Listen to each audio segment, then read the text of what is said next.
Good morning বন্ধুরা, HD লাইফে তোমাদের সবাইকে স্বাগত জানিয়ে শুরু করছি আজকের ব্লগ। কেমন আছো তোমরা সবাই? আশা করি ভালো আছো, আমিও ভালো আছি। শুধু একটু ঠান্ডা লেগেছে এই আর কি। তো সকাল সকাল চলে এসেছি দেখো ফুল তুলতে। আর ফুল কিন্তু কমে এসেছে গাছে। সকালে আসলেও ঠান্ডার মধ্যে না উঠে জামা কাপড় ছেড়ে ওই এক গাদা গায়ে চাপিয়ে এখানে ফুল তুলতে আসতেও এখন মনে হচ্ছে বিরক্ত লাগছে, ঠান্ডাটা পড়েছে তো। তো যাই হোক বন্ধুরা, চলো ফুলগুলো তুলে নিই, তুলে বাড়ির দিকে যাই। আজকে আবার চা খাইনি জানো তো। তো বন্ধুরা দেখো বাড়িতে চলে এসেছি আর এসে চাটা নিয়ে বসেছি। চা আমি একবারেই করেছিলাম সকালবেলায়, যেহেতু তোমাদের দাদাভাই কাজে বেরোয়, ওকে চা করে দিতে হয়। তো চা করে দিয়ে ও চা খেয়ে বেরিয়ে গেছে, আমার আর আজকে সকালবেলায় সময় হয়নি চা খাওয়ার। তো এসে আমি চাটা নিয়ে বসলাম। তো বন্ধুরা দেখো সকালবেলায় চা খাওয়ার পর আর ভিডিও কিছু করা হয়নি। এদিকে আমার রান্না হয়ে গেছে। আজকে আর কি রান্না করেছি দেখো। এখানে বেগুন ভাজা করেছি। আর আজকে সেরকম কিছু রান্না করিনি, কেননা কালকের একটু ডাল আছে। এই দেখো, ডিমের ঝোল করেছি। ডিমটা আগে ভেজে নিয়েছি, ভেজে তারপর ঝোল করেছি। আসলে ভাইয়ের একাদশী কালকে, আজকে নিরামিষ আছে। তো সেই জন্য ও খাবে না। আর আমাদের তিনজনের জন্য রান্না। আর এই ডিম ভেজে ঝোল করলে বাপ ছেলে খেতে পছন্দ করে বেশি, তো সেই জন্য আজকে ওইভাবে করলাম। আর এই যে ডালটা দেখলে, এটা কালকের ডাল গরম করে রেখেছি। তো বন্ধুরা দেখো চলে এসেছি সব কাজ সেরে স্নান করে পুজো দিতে। আর পুজো দিতে এসে দেখো এখানে সব কিছু গুছিয়ে নিয়েছি। তুলসী গাছটা তোমরা দেখতে পাচ্ছ, রাধা গোবিন্দর পুজো করলে নাকি তুলসী সঙ্গে রাখতে হয়। তো সেই জন্য প্রতিদিন আমি তুলসী গাছটা সঙ্গে নিয়েই বসি পুজো দিতে। আর সিংহাসনের ভেতরে দেখো কাল পুজো দিয়েছি সেই ফুলগুলো। সন্ধেবেলায় তো আর পরিষ্কার করা হয় না, কেননা এক এক দিন কাজল, এক এক দিন বলতে কি বেশিরভাগ দিনই সন্ধে টাইমটাতে কাজল সন্ধে দেয় আর গোপাল সেবা দেয়। তো সেই কারণে আর আগের দিন পরিষ্কার করে রাখা হয় না ফুলগুলো। তো এখন পুজো দিতে বসেছি, এখন পরিষ্কার করে নিচ্ছি। সকালবেলায় ধরো তাড়াহুড়োর মধ্যে আমি গোপাল সেবা দিই, কেননা ঘুম থেকে উঠেই তো তোমাদের দাদাভাই কাজে বেরোয়। তো সেই জন্য বাসি ঘরটা ঝাড় দিতে হয়, জামা কাপড় ছাড়তে হয়, ছেড়ে তারপর আবার গোপাল সেবা দিতে হয়, চা করতে হয়। তো সেই জন্য সকালবেলাতেও তাড়াহুড়ো থাকে, ওই সময়টাও ফুলগুলো গুছানোর সময় পাই না। তো যাই হোক বন্ধুরা দেখো, আমি ফুলগুলো সব বার করে গুছিয়ে রেখে তারপরে এই যে গোপালকে স্নান করাতে শুরু করলাম। আর তোমরা তো জানো কদিন ধরে মায়ের গোপালটাও আমার কাছে রয়েছে।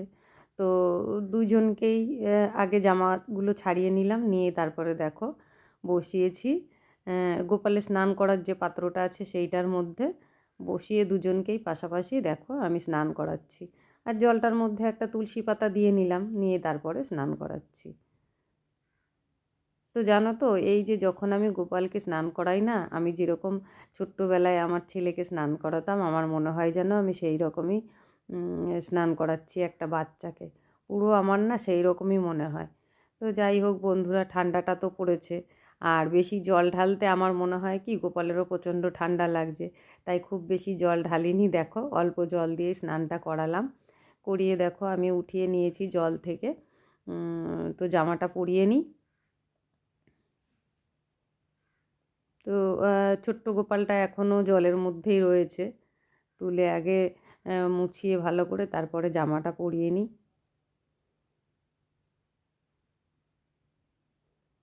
আসলে আমার গোপালটা একটু বড় তো। তো গোপাল কিন্তু আমার তোমার বলে কিছু নেই, ভগবান সবার, তবুও যেহেতু আমার কাছে যে থাকে তার কথা আমি আমার বলছি। তো একটু বড় তো। আর মায়ের গোপালটা একটু ছোট, তাই মনে হচ্ছে কি কতটা ছোট। এর আগে যখন আমার মায়ের গোপালটা কিন্তু অনেক দিন আগেকার, এর আগে যখন মায়ের গোপালটাকে স্নান করাতাম পুজো দিতাম, যতটা না ছোট মনে হতো, এখন আরও বেশি মনে হয়। কেননা মায়ের গোপাল যেহেতু অনেক আগের, আমারটা অনেক পরের। তো যাই হোক বন্ধুরা দেখো, গোপালকে আমার স্নান করানো হয়ে গেছে দুজনকেই। চলো এবার পুজোটা করে নিই। পুজোটা দিয়ে তারপরে আবার যাব, তোমাদের দাদা ভাই চলে আসবে, খেতে দিতে হবে।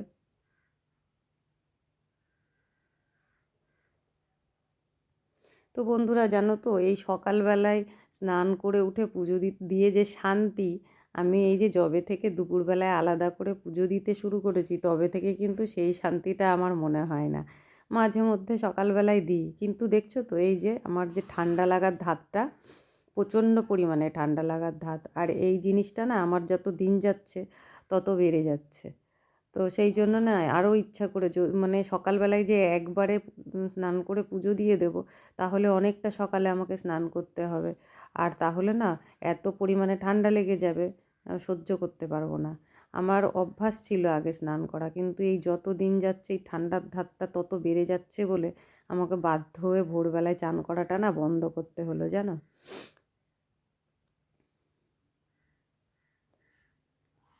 তো যাই হোক বন্ধুরা, দেখো পুজো আমার হয়েই এসছে। এইটুকু হয়ে গেলে তারপরে তারা মা আছে ওই ঘরে একটা, তারা মায়ের কাছে একটা ধূপকাঠি জ্বালিয়ে দেবো। আর এদিকে তোমাদের দাদা ভাই চলে এসছে, ও বসে আছে স্নান করে। আর ছেলের আজকে বন্ধুর বন্ধুর বলতে কি, মানে ওরও একদম অল্প বয়স। ওই বন্ধুটার মা না ওর কাছে থাকে না, বাইরে আর কি কাজে ব্যস্ত থাকে। তো ছেলেটাকে খুব তাড়াতাড়ি বিয়ে দিয়ে দিল। তো আজকেই বিয়ে, ছেলে আবার বিয়ে বাড়িতে গেছে, সকাল থেকেই বাড়িতে নেই।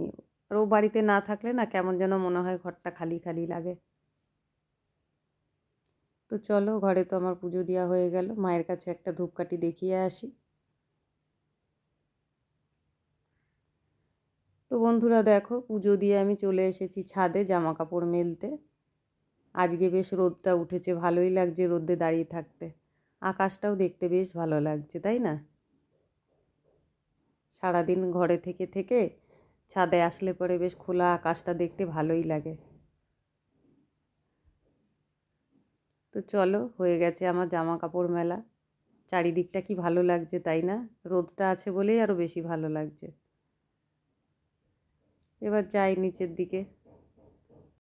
পুজোটা দিয়েই আমি চলে এসেছি ছাদে জামা কাপড় মেলতে। থালা গ্লাসগুলো এখনও গুছানো হয়নি।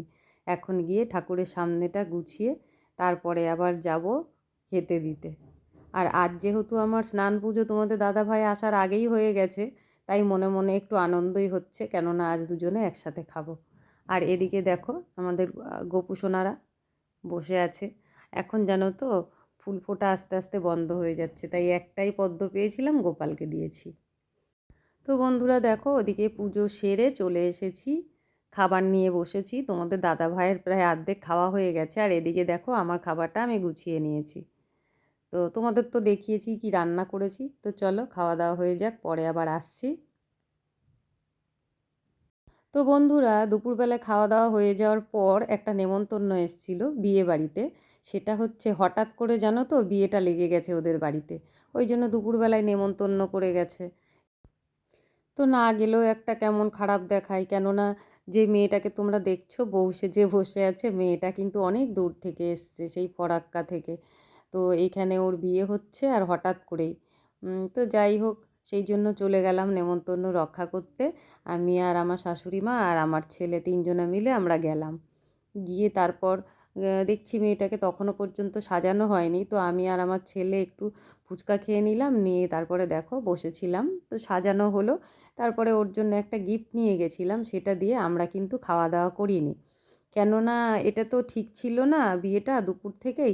ওরা খাওয়া দাওয়ার আয়োজন করেছিল, তবুও শাশুড়ি মায়ের একাদশীর আগের দিন নিরামিষ, সেই জন্য খাইনি।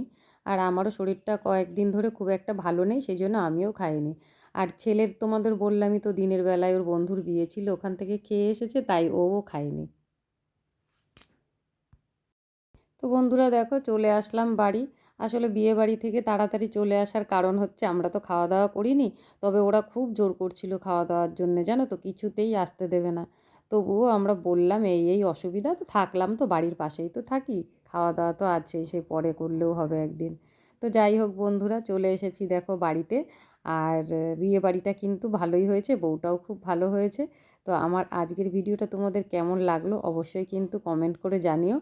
আর যদি চ্যানেলে নতুন হয়ে থাকো, চ্যানেলটাকে সাবস্ক্রাইব করে আমার পাশে থেকো। আর পারলে অবশ্যই একটা শেয়ার করে দিও। চলে আসবো কোনো নতুন ভিডিও নিয়ে, ততক্ষণের জন্য টাটা বন্ধুরা।